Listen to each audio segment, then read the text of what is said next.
那些霸道总裁的黑卡都不如大雄的一个钢镚。他不仅能好吃好喝好玩的供着静香，还要让全世界知道这个澡堂被他承包了。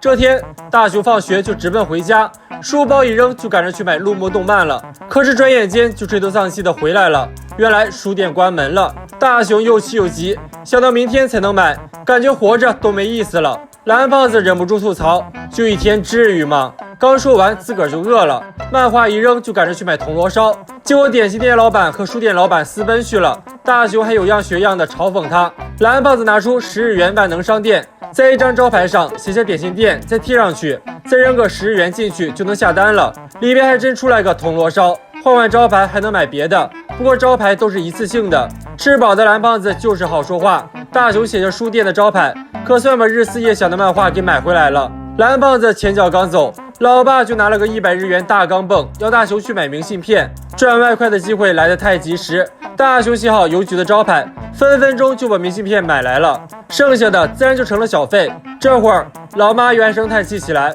本来是要烧牛肉火锅吃的，结果肉店老板跟前面那2位玩3缺1呢，晚餐没肉，天理不容。一个钢镚吃顿火锅相当值，老妈属实看不懂这波操作。作为未来的妻管严，好道具必须要给媳妇上供，可是静香却要去看电影。这场3个人的电影，大雄说啥也要有姓名。又花了10日元在空地上撅着个屁股看，别看屏幕小，画质还挺好，又是他喜欢的星战题材。大雄看得乐呵呵的，路过的胖果小夫只当他又在犯傻，没想到静香居然回来了。一听没去成电影院，大雄赶紧拉他过来，两人一起看，那不是血赚。接下来，大雄为了把这次约会玩出花样来，可真是费尽心思。先是买了羽毛球拍打球，又给静香整了匹小马，再来欣赏了静香的祖传神曲，身心都得到了升华。最后是用咖啡厅点齐了一份双人套餐，共度良宵。见静香这就要回去了，大雄赶紧换上澡堂的招牌，不就是要洗澡吗？这下静香可气坏了，大雄只能眼睁睁地看着静香走了。隔墙有耳，胖虎小夫盯上了这套道具，说着就上前要借。大雄可不乐意，抱着商店揣着招牌拔腿就跑。半路上，大雄灵机一动，贴上宠物店招牌买来了一条大狗，看着是挺像那么一回事儿，本质却是条舔狗。不仅如此，还反过来帮虎父2人找大雄。大雄本想再召唤个哮天犬级别的出来，没想到刚才泡妞把钱都花光了。胖虎那亲切的声音在头顶响起，大雄只能屈服于铁拳，把道具拱手让人。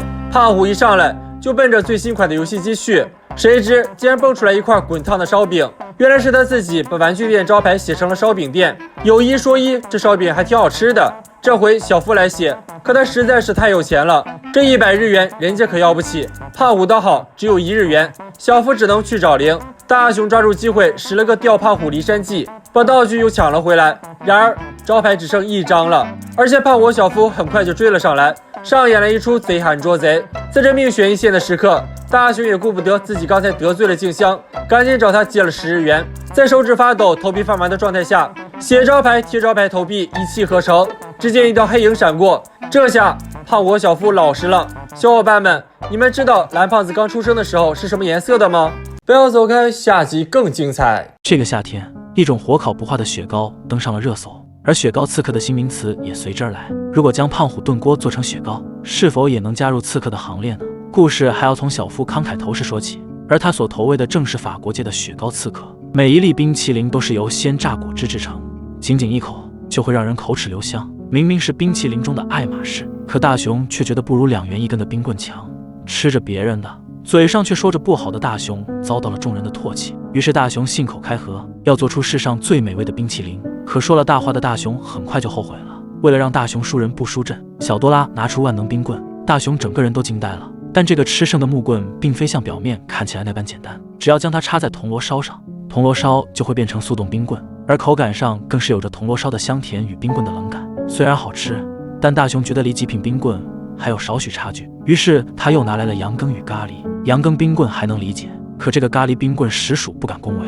大雄2人找到静香时，正好赶上他在享用午饭，而作为男人，大雄首先要满足静香冰棍自由。他将木棍插在了意大利面上，制作出了意大利面冰棍。他希望静香会喜欢自己送的礼物，可惜在静香这里并未能得到极品冰棍的评价。大雄想继续当个厨子，虽然用咸鱼做冰棍的想法非常独特，可任何尝试都要根据美食基础来。否则只会是差评。而想要做出极品冰棍，就要在无数次的失败中取得经验。大雄正苦于思考时，被一球砸中，好巧不巧落在了木棍上。虽然万物皆可冰棍，但这种超出认知的冰棍绝非良品。可作为吃货的胖虎并不在意细节，在他给出好评后，将舔过的棒球冰棍一把塞进了小夫口中。小夫也是第一次体验到如此有劲道的冰棍，可如果想继续吃，就需要更多的原料。于是胖虎人狠话不多，一把将手套变成了冰棍。虽然这是法国的班尼路，但这味道不仅难吃，关键还有点塞牙。胖虎为了吃到更多的自创冰棍，于是来到了小夫家，出手就插法拉利的自行车，边骑边舔。难道他不快乐吗？眼看胖虎还要霍霍自家宝库，小夫连忙上前阻止，却意外将木棍甩飞。反正小多拉还有很多，丢根木棍完全不心疼。可当众人进入房间后，这个房子竟变成了冰棍。胖虎吃着法国沙发吃得正香时，由于室外的高温，房子开始融化。为了不让小夫家的名牌包包变成水宝宝，大雄两人来到屋顶，拔掉了木棍。虽然止住了房子继续融化，可修缮费估计至少要一个小目标。毁了别人的大别墅，依然没有做出极品冰棍。但大雄有个知心朋友叫胖虎，他贡献出从自家店里偷来的水果，接着榨成果汁，做成了纯天然的水果冰棍。虽然好吃，但总感觉差点什么。这彻底激发了胖虎的斗志，而他也不再隐藏自己是个厨子的秘密。大雄两人有种不妙的预感，如果不出意外，胖虎要祭出胖虎炖锅了。虽然大雄两人嘴上说着少放点料，可胖虎对待朋友从不偷工减料。看大雄两人喝了一口仍没上西天，胖虎果断地加入了蜈蚣腿、蟑螂壳，终于完成了小八秘制的胖虎炖锅。胖虎想着第一份一定要送妹子，结果静香就前来送了人头。趁着静香还不知道这根冰棍的材料，胖虎劝静香赶紧吃，可静香却仿佛吃到了人间美食，有种遇到真爱时触电的感觉。大雄起初还不信，可吃了一口就真香了。来晚的小夫没有口福，冰棍的材料恰巧吃完，但出门在外接兄弟，胖虎为小夫做了分量更足的极品。这冰棍贼好吃了，小夫吃完就直接上了天堂。中国文化古今5000年，而中华美食更是被各国人所追捧。我最喜欢的是鱼香肉丝，那么宝子们最喜欢什么菜呢？不要走开，下集更精彩。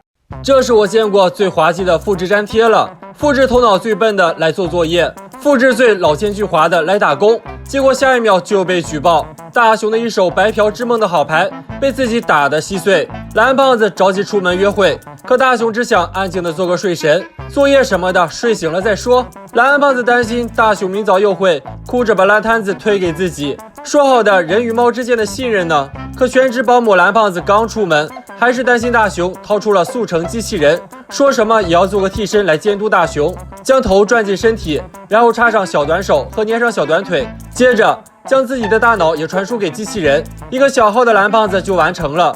蓝胖子这才放心出门，但遗忘在地上的道具，这不是让大雄捡漏吗？机器蓝胖子让大雄先做作业，可大雄只当他是团空气，气的机器蓝胖子拎起大雄就塞到了书桌前。可既然是蓝胖子的机器人，那大雄有10000种方法制服蓝胖子。只见大雄让机器蓝胖子打开盒子，结果被老鼠玩具吓得都忘记自己是个机器人了。这下大雄可以制造自己的机器人了。看着画工不能说是毫无相关，简直就是一模一样。可大雄本熊的机器人直接霸占了大雄的枕头，准备先睡个10小时。这时老妈喊大雄吃点心，机器大雄也一路尾随。大雄吃的那是美滋滋的，可他膀胱一扫，发现机器大雄竟然在蹭吃蹭喝。老妈更是暴怒，这么贵的点心你竟然拿来喂洋娃娃，直接没收了点心。大雄本来就够气的了，回到房间，机器大雄又在睡觉，气得他直接拎到桌上让他替自己写作业，可3秒后就完成了作业。大雄自己都觉得答案肯定全错，于是冲刺到学霸家，二话不说就复制了个机器学霸。学霸做作业那真是神速，一本接一本的，完全不当自己是外人。大雄刚想睡上一觉，可老妈让他去当拔草的工具人，可上有政策下有对策。大雄带着3个机器人飞到空地，偷偷摸摸的将小夫胖虎静香也给复制了。拔草军团组建完毕，大雄一声令下，机器人疯狂打工。大雄又找到老妈，希望干更多的活，以换取零用钱。大雄拿了钱就要出门买点心，可蓝胖子总觉得可疑，但奈何没有证据啊。大雄路过空地，还不忘嘲笑被做成打工机器人的本尊，但他忘了胖虎是何许人也。管你刚才为啥笑，先揍一顿准没错。大雄买完蛋糕一回到家，机器大雄又在偷懒。再去浴室一看，就连机器静香都是个洗澡狂魔。大雄被大水泼面，机器人不会以为大雄缠的身子吧？等大雄来到后院时，正好赶上了熟悉的一幕，气得大熊对着机器胖虎就是一记小拳拳。可抬头一看，机器小夫咋没影了呢？原来机器小夫去通风报信了，让胖虎两人趴大熊家墙头。这下秘密暴露了，大熊直接被胖虎拎走，回来时已不成人形。蓝安胖子早已将机器人都收了起来，收了老妈的零用钱，却不干家务活。女帝老妈血压拉满，不仅让大熊去干之前答应的家务，还附加赠送了说教2小时。如果小伙伴们也能做个机器人，最希望做个谁，让他干什么呢？